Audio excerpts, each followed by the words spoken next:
Friends welcome back to my channel. ఈరోజు మనం ఎంతో టేస్టీగా ఉండే ఎగ్ ఆమ్లెట్ పులుసు అనేది ఎలా చేయాలో చూద్దాం ఫ్రెండ్స్. చూస్తున్నారు కదా, చాలా బాగుంటుంది.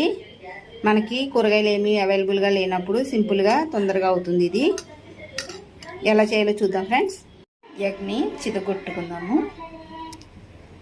2 ఎగ్స్ ఇలా చితగొట్టి తీసుకున్నాను. ఇందులో కొంచెం సాల్ట్, అలానే పసుపు, కారం అన్నీ యాడ్ చేద్దాము.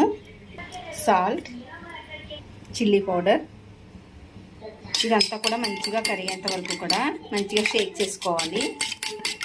స్టవ్ వెలిగించుకొని పాన్ పెట్టుకొని మనం కలిపి పెట్టుకున్న ఎగ్ ఉంది కదా, దీన్ని మనం చక్కగా ఆమ్లెట్ వేసుకోవాలి. ఈ ఆమ్లెట్ అనేది రెడీ అయ్యేలోపు మనకి ఆనియన్ అది కట్ చేసుకుందాము. ఎగ్ ఆమ్లెట్ పులుసులోకి నేను 2 ఆనియన్ తీసుకున్నాను, అలానే 4 మిర్చి తీసుకున్నాను. వీటిని మంచిగా కట్ చేసుకుందాము. ఆమ్లెట్ మంచిగా వేగింది కదా, దీన్ని ఇప్పుడు రివర్స్ చేసుకుందాము. ఆమ్లెట్ రెడీ అయింది కదా, ఇప్పుడు దీన్ని మనం వేరే ప్లేట్లోకి తీసుకుందాము.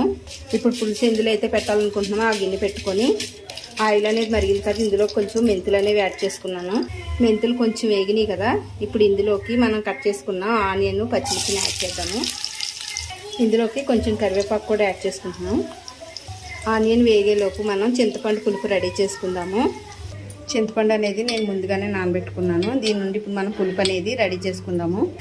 ఆనియన్ అనేది మంచిగా వేగింది కదా, ఇప్పుడు ఇందులోకి మనం పసుపు, కారం అన్నీ యాడ్ చేసుకుందాము. పసుపు, ధనియాల పొడి, రెడ్ చిల్లీ పౌడర్, సాల్ట్ అన్నీ వేసుకొని మంచిగా కలుపుకోవాలి. మంచిగా వేగినాయి కదా, ఇప్పుడు ఇందులోకి మనం చింతపండు పులుపుని యాడ్ చేసుకుందాము. ఆల్రెడీ రెడీ చేసుకున్నాం కదా, ఇప్పుడు ఇందులోకి కావాల్సినంత వాటర్ కూడా యాడ్ చేసుకొని బాగా మరగనిద్దాము. ఆమ్లెట్ ఇలా చిన్న చిన్న పీసెస్గా చేసుకున్నాను. ఇప్పుడు ఈ పీసెస్ని మనం పులుసులో వేసుకుందాము. పులుసు మంచిగా మరుగుతుంది కదా, ఇందులోకి ఒక్కొక్క పీస్ని యాడ్ చేసుకుందాము. ఇలా పీసెస్ అన్నీ యాడ్ చేసుకున్న తర్వాత ఒకసారి మంచిగా కలుపుకోవాలి. చూసారు కదా, ఎగ్ పులుసు అనేది మంచిగా రెడీ అయిపోయింది. ఇప్పుడు ఇందులోకి మనం కొంచెం కొత్తిమీరని యాడ్ చేసుకుందాము.